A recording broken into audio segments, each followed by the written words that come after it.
28 मई 2023 ये वो तारीख थी जब नई संसद का उद्घाटन हुआ था और इस उद्घाटन के दौरान पीएम नरेंद्र मोदी ने अपने हाथों में सिंगोल लेकर यानी एक राजदंड, एक छड़ी लेकर वो नई संसद में प्रवेश हुए थे। अब इसी सिंगोल को लेकर एक विवाद पैदा हो गया है। समाजवादी पार्टी के सांसद हैं आर.के. चौधरी, उन्होंने ये कहा है कि सिंगोल को सदन से हटाया जाए और सिंगोल की जगह पर संविधान रखा जाए। आपको बता दें कि सिंगोल को स्पीकर की कुर्सी के बगल स्थापित किया गया था। आपको हम ये भी बताएंगे कि सिंगोल को लेकर आर.के. चौधरी का पूरा बयान क्या है। आर.के. चौधरी के बयान पर विपक्ष के जो अन्य दल हैं उन्होंने क्या कहा और इसका काउंटर करते हुए बीजेपी और बीजेपी के जो सहयोगी दल है, एनडीए के जो सहयोगी दल हैं, उन्होंने क्या कहा। लेकिन उससे पहले आपको ये बताते हैं कि सिंगोल को लेकर क्या मान्यताएं हैं, उसका महत्व क्या है। दरअसल सिंगोल का जो कनेक्शन है वो भारत की आजादी से जुड़ा हुआ है। आजादी के बाद जब तत्कालीन प्रधानमंत्री जवाहरलाल नेहरू सत्ता हासिल कर रहे थे तो सत्ता हस्तांतरण के प्रतीक के तौर पर सिंगोल उन्हें सौंपा गया था। प्राचीन इतिहास पर इसके नजर डालें तो सिंगोल के सूत्र चोल राज शासन से जुड़ते हैं, जहां सत्ता का उत्तराधिकार सौंपते हुए पूर्व राजा नए राजा को सिंगोल सौंपता था। यानी जिसे सिंगोल दिया जाता था उसको लेकर यह विश्वास होता था कि ये नीतियों का ठीक तरीके से पालन करेगा। उन नीतियों को पालन कराने के लिए जो चीज याद दिलाएगी वो राजदंड यानी सिंगोल होगा। ऐतिहासिक परंपरा के अनुसार राज्याभिषेक के समय राजा के गुरु नए शासक को औपचारिक तौर पर राजदंड उन्हें सौंपा करते थे। अब इस राजदंड को लेकर सियासत गर्मा चुकी है। सपा के सांसद आर.के. चौधरी ने सिंगोल को लेकर एक जो बयान दिया है उस बयान उन्होंने कहा है कि संविधान हमारी प्राथमिकता होनी चाहिए और सिंगोल की जगह पर संविधान होना चाहिए। अब आपको बताते हैं कि आखिर आर.के. चौधरी के बयान पर अखिलेश यादव ने क्या कहा। आर.के. चौधरी के बयान पर समाजवादी पार्टी के प्रमुख और सांसद अखिलेश यादव का भी बयान आया है। उन्होंने कहा कि मुझे लगता है कि हमारे सांसद शायद ऐसा इसलिए कह रहे हैं क्योंकि जब इसे स्थापित किया गया था तो प्रधानमंत्री ने इसके सामने सिर झुकाया था। शायद शपथ लेते वक्त वो इसे भूल गए। हो सकता है कि मेरी पार्टी ने उन्हें यह याद दिलाने के लिए ऐसा कहा हो। जब प्रधानमंत्री इसके सामने सिर झुकाना भूल गए तो शायद वो भी कुछ और चाहते थे।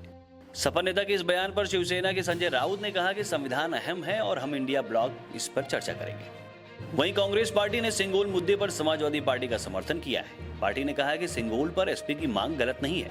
कांग्रेस सांसद रेणुका चौधरी ने कहा कि भाजपा ने अपनी मर्जी से सिंगोल लगा दिया। सपा की मांग गलत नहीं है। सदन तो सबको साथ लेकर चलती है लेकिन बीजेपी सिर्फ मनमानी करती है। ये तो इंडिया गठबंधन के जो घटक दल हैं उनकी तरफ के बयान जो आए हैं वो हमने आपको बताए। लेकिन अब जरा ये जान लेते हैं कि भाजपा और उसके यानी एनडीए के घटक दल जो हैं उनकी तरफ से क्या बचाव में बयान आया है और क्या विपक्ष पर अटैक हुआ है।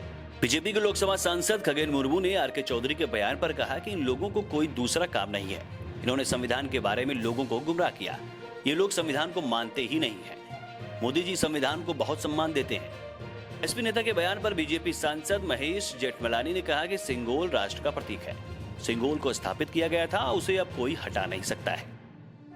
वहीं केंद्रीय मंत्री और एलजेपी नेता चिराग पासवान ने कहा कि इनकी जनता ने इनको काम करने के लिए चुना है और यहाँ संसद में आकर ये लोग सिर्फ विवाद पैदा करते हैं। बीजेपी सांसद रविकिशन ने कहा कि जीते हैं ये लोग अच्छी बात है लेकिन इनकी मति भ्रमित हो गई है। ये लोग अपने सांसद की तुलना भी भगवान राम से करने लगे हैं। इनके पतन की शुरुआत हो गई है। इसके अलावा केंद्रीय मंत्री जयंत चौधरी ने कहा कि ये लोग यही सब काम करते हैं। ये देश का सर्वोच्च सदन है। ये लोग सुर्खियों में आने के लिए सस्ती बातें करते हैं। संविधान को हम सभी मानते हैं। अकेले समाजवादी पार्टी ने संविधान का ठेका थोड़ी लिया है। देखिए, इस बार विपक्ष जो है सदन में बड़ी अच्छी संख्या में मौजूद है और वहीं भाजपा को पूर्ण बहुमत नहीं मिला है। ऐसे में मोदी सरकार एनडीए के सहारे तो सत्ता में आ गई है लेकिन विपक्ष की मजबूती से सदन में इस बार शोर शराबा और हंगामा देखने को मिल सकता है और ये मोदी सरकार के लिए शायद परेशानी का भी सबब हो। देखिए, विपक्ष के पास इस बार सदन में नंबर पिछले 2 कार्यकालों से ज्यादा है और वहीं बीजेपी के पास पूर्ण बहुमत नहीं है। एनडीए के सहारे वो सत्ता में है। तो ऐसे में इस बार सदन में हंगामा और बढ़ने वाला है और जो शोर शराबा है और एक तीखी नोकझोंक भी आपको देखने को मिल सकती है। इस वीडियो में इतना ही। नमस्कार। अपने शहर की खबरों को पाने के लिए हमारे चैनल न्यूज़ बुक 24 को सब्सक्राइब करें। हमारा वीडियो अगर आपको पसंद आया हो तो इसे शेयर करें और कमेंट में अपनी राय देना ना भूलें।